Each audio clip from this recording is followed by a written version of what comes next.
Chers amis, bonjour, Shabbat Shalom. Nous allons étudier aujourd'hui la paracha de Shelach Lecha, qui se situe dans le livre de Bamidbar. Cette paracha, Shelach Lecha, est connue sous le nom de paracha des explorateurs. Le titre Shelach, envoie pour toi, Vaïdaber Hashem el Moshe lemor, Hashem parla à Moshe, Shelach Lecha Anashim, envoie pour toi des hommes, Veyatouru et Haaretz, et ils feront le tour, ils vont explorer le pays de Canaan, Asher ani noten lifne Israël, que je donne au béné Israël, Ishechad, les maté avotav, homme pour chaque tribu, donc un homme par tribu, Tish lachou, kol nasibahem, tu enverras un prince pour chaque tribu. Shlach lecha envoie pour toi, Rashi tout de suite d'emblée nous explique, et je cite le Rashi, les da'atra, Dieu parle à Moïse, selon ton avis à toi, ani eini metzavelecha, moi, Dieu, je ne t'ai pas ordonné cela. Im tirtse shlach, si tu veux, envoie. Les filles chez Baou Israël ve Amrou, les enfants d'Israël sont venus voir Moïse et lui ont dit, Nishlecha nashim lefaneinu, nous voulons envoyer des explorateurs devant nous, comme cela est l'usage pour pouvoir voir cette terre si elle est bonne ou pas. Comme Moshe Neymar, comme il est dit, Vatikrevu Elai, vous êtes tous approchés de moi, Kulchem. Moshe Nimlar Beshrinan, Moshe donc pose la question à Dieu, et donc Dieu lui répond de façon un peu sèche, si je peux dire, Amar Ani Amar Tilaem Shei Tova, mais je vous ai dit que cette terre est bonne, dit Dieu à Moshe. Et donc, vous voulez faire cette exploration, c'est une sorte de manque de confiance, c'est sous-entendu bien sûr dans les propos de l'Éternel. Et Dieu ajoute d'ailleurs, Chayem Sheani Notel Lahem Makom Itot, je vais trouver un moyen de vous faire chuter, Bedivrei Ameraglim, dans les paroles des explorateurs. Moïse, pressé sous la pression du peuple, effectivement nomme des explorateurs, un par tribu, et ces explorateurs vont aller voir la terre d'Israël, si elle est bonne, si elle ne l'est pas, comment sont ses habitants, puissants ou pas, comment sont les villes, entourées d'une muraille ou pas, etc., etc. Sur les 12 explorateurs qui seront envoyés, 10 vont rapporter ou vont dire un complot pour essayer d'empêcher les bénis Israël d'entrer en Israël.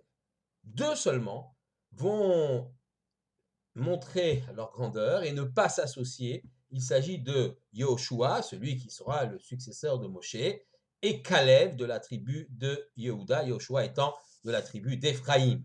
L'un comme l'autre, à leur façon, s'opposeront au complot des explorateurs. Alors voilà que cette troupe donc elle va explorer le pays du sud vers le nord, d'est en ouest, et Caleb prend le temps d'ailleurs d'aller se recueillir sur le tombeau des patriarches pour que ceux-ci l'aident à ne pas succomber au complot des explorateurs.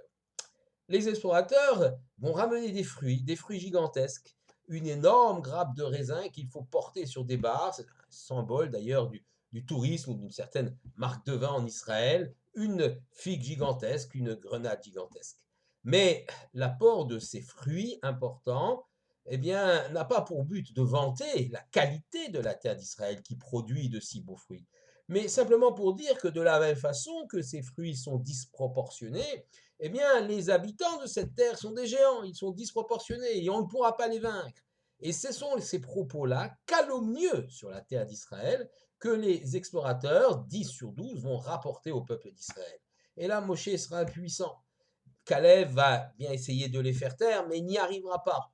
Et les enfants d'Israël vont être entraînés dans cette médisance généralisée sur la terre d'Israël, pleurant.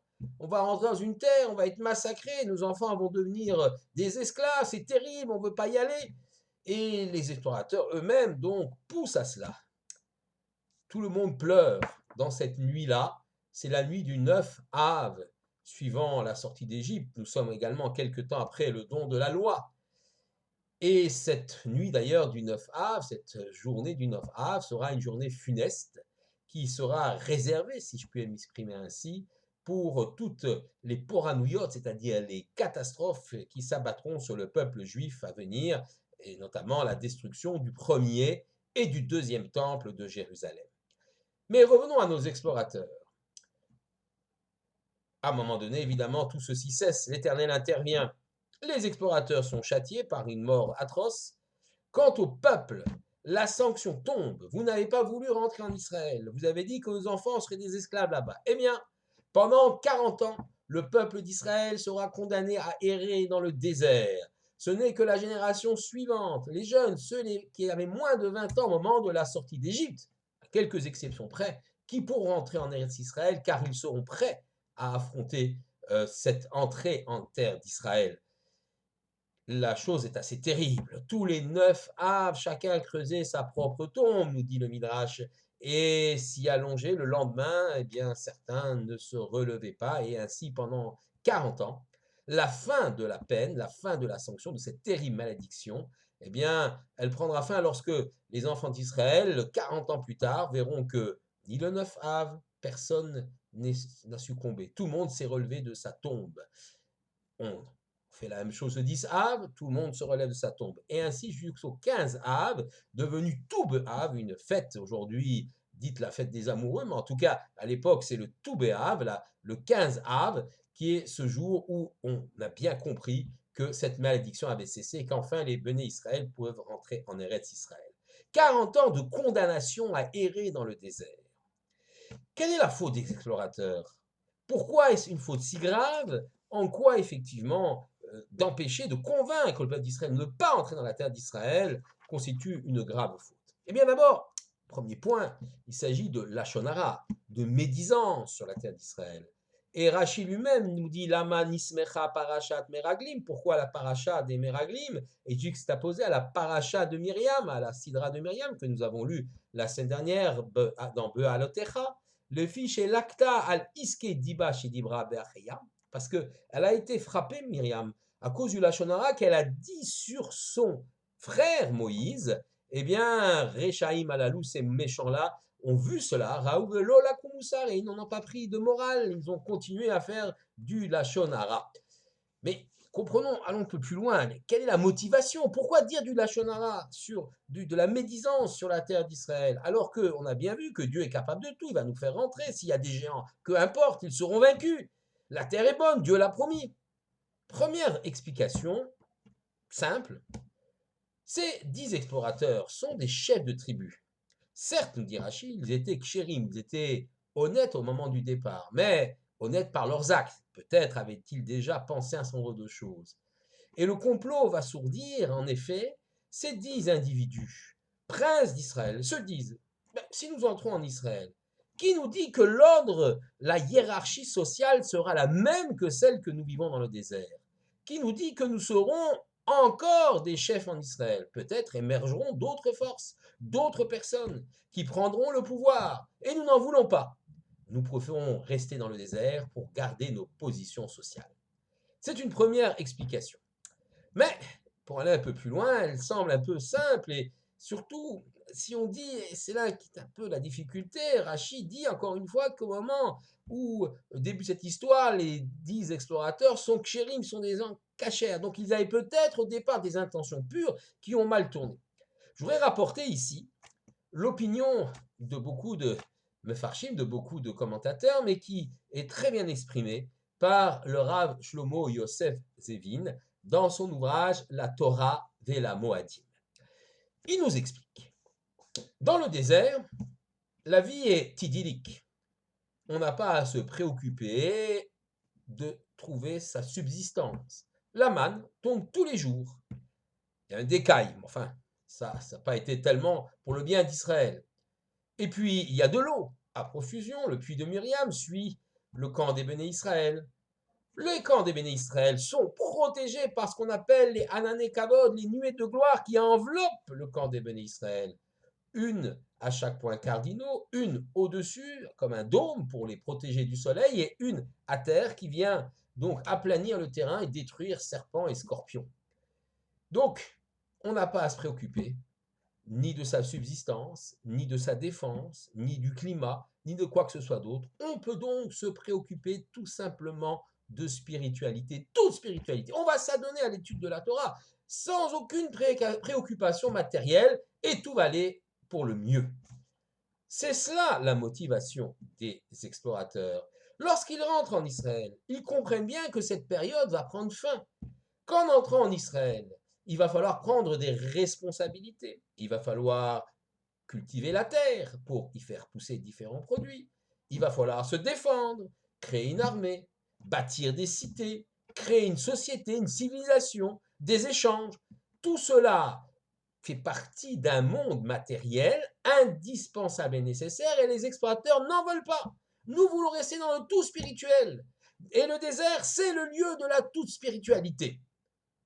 Et c'est là que les explorateurs font fausse route, à l'exception de Yoshua et de Caleb qui eux ont compris. Le peuple juif n'a pas vocation à être le peuple du livre et uniquement le peuple du livre. Il n'a pas vocation à rester dans le tout spirituel. Il a certes vocation à s'élever vers l'éternel, à se grandir, mais ceci sur une base matérielle. Il doit construire une société, il doit construire une civilisation, un État, un pays, avec une économie, une agriculture, avec une défense. Tout cela est nécessaire, car ce n'est que dans la société des hommes que l'on peut alors s'élever et grandir spirituellement. Il ne sert à rien de s'enfermer dans je ne sais quel endroit coupé de la réalité du monde et dire qu'on s'élève vers Dieu. Cela n'est pas possible. On ne peut s'élever vers Dieu que dans la société des hommes, dans l'échange avec autrui. Et d'ailleurs, c'est intéressant. Deux mitzvot, à la fin de l'histoire des explorateurs, deux mitzvot sont présentés par le texte biblique de la Sidra. La mitzvah de Nesachim, Nisuch HaYain, je vais expliquer, et la mitzvah de Chala. La mitzvah de Nisuch HaYain consistait à prendre une cruche de vin et à accompagner le service des sacrifices au temple de Jérusalem en versant donc cette cruche de vin dans une cupule dédiée au niveau du misbéach de l'autel. Donc le vin coulait de haut vers le bas, c'est ce qu'on appelle Nisuch HaYain en français, des libations de vin. Et puis la chala, c'est une mitzvah qu'on pratique, elle, encore aujourd'hui. Elle consiste à prélever donc sur une pâte qu'on a fabriquée pour faire du pain, des chalot, des matzot. On prélève un kazaït, c'est-à-dire un morceau de pâte de 30 grammes qui autrefois était offert au Kohen. Aujourd'hui, il est détruit. Et cette mitzvah de chala, ce prélèvement est indispensable pour que le reste du pain ou de la chala ou de la matzah soit consommable. Si on n'a pas prélevé, on ne peut pas. Cette mitzvah de chala s'applique bien sûr encore aujourd'hui. Alors quel rapport avec les explorateurs? Vous savez que dans la Torah, il n'y a pas de hasard. Si ces deux mitzvot sont disposées juste après l'histoire des explorateurs, c'est qu'il y a un sens à cela, il y a une signification. Nisuch HaYain, ce sont donc des libations de vin, le vin que l'on verse de haut vers le bas. Comme on dit en hébreu, milemala lemata. C'est justement cette mission que les explorateurs n'ont pas compris. Eux qui voulaient rester dans le tout spirituel. Il s'agit, pour chaque juif, de faire descendre la shrina, c'est-à-dire la présence divine, d'en haut vers le bas, de rapprocher Dieu vers nous, de faire en sorte que les conditions de vie de la société, les commandements, les mitzvot qu'on va accomplir, l'étude, tout cela vont faire qu'il y aura une plus grande présence de Dieu sur terre, une plus grande perception de sa présence qu'on appelle la shrina. Certes, nous disons l'ozada shrina mi kotel amaharavi, la shrina, la présence divine n'a pas quitté le kotel, le mur occidental du temple de Jérusalem, mais c'est à chaque endroit de la terre d'Israël qu'il faut s'efforcer de faire venir cette shrina, cette présence divine. Dans le désert, c'est naturel, elle est là, elle est présente dans le Mishkan, mais ce n'est pas cela que l'on souhaite. On souhaite que cette présence divine vienne éclairer la société des hommes. La mitzvah de chala, aramat chala, les harim chala, lever la chala. Il s'agit de prendre ce qui est matériel et éminemment matériel, quoi de plus matériel que le pain, base de la subsistance de l'homme, de prendre un élément et de lui d'utiliser cet élément pour faire une mitzvah, élever la chala, comme si on essayait d'élever le matériel vers le spirituel, comme disent nos maîtres, milemata lemala, de bas vers le haut. La mitzvah de chala représente beaucoup d'autres mitzvot. Le loulav, par exemple, on essaye d'élever. Les netilat yadayim, le lavage des mains, etc., etc. toutes ces mitzvot, ces commandements, ont pour but de sanctifier le matériel, de lui donner une importance, de lui donner un sens, d'utiliser les gestes matériels, le matériel lui-même, pour pouvoir s'élever et grandir. Là, le fait de manger, par exemple, du pain, après une bénédiction, autour d'une table de Shabbat, pourquoi pas, on dira des divrei Torah, des paroles de Torah, permet à l'homme de s'élever et de grandir. Et ceci est vrai pour tous les actes de la vie. C'est cela qui est important. Essayer de s'élever, de grandir. Deux mouvements, mi-le-ma, le mata, d'en haut vers le bas, faire descendre la présence divine de là où elle se trouve dans le monde des hommes pour qu'il soit plus perceptible. Mi-mata le mala, que chaque homme, chaque femme, chaque être humain puisse grandir par l'intermédiaire des éléments matériels qui lui sont donnés, par l'intermédiaire des mitzvot. C'est tout cela le défi d'une société qui attend le peuple juif. Cette société, ce pays, eh bien, les explorateurs ne l'ont pas compris. Ils ont pensé que la vocation d'Israël était dans le tout spirituel, dans un monde éthéré, dans un monde complètement déconnecté de la réalité, le monde du désert. C'est pas cela que l'Éternel a voulu. Et comme ils n'ont pas compris ça et que ces générations-là non plus n'étaient pas prêtes à rentrer en Israël, c'est presque pas une sanction. Il est donc naturel d'attendre la prochaine génération beaucoup plus motivée pour pouvoir construire cette société juste, forte, basée sur la Torah, où l'homme se grandit, où la présence divine est plus perceptible, bref, la société juive, le pays juif, l'État d'Israël, l'État juif, à qui donc on souhaite effectivement de se construire dans le respect de la Torah et des mitzvot, dans le respect de l'identité juive. C'est quelque chose de fondamental pour nous. Nous ne devons jamais perdre de vue que finalement la justification de notre présence sur la terre d'Israël, c'est bien de réaliser notre vocation de Am Israël, de peuple juif, basant son éthique, sa morale, ses lois sur la Torah, pour pouvoir effectivement construire une société juive qui sera plus juste, plus honnête, plus authentique et véritablement exemplaire pour toutes les nations. Shabbat Shalom à tous.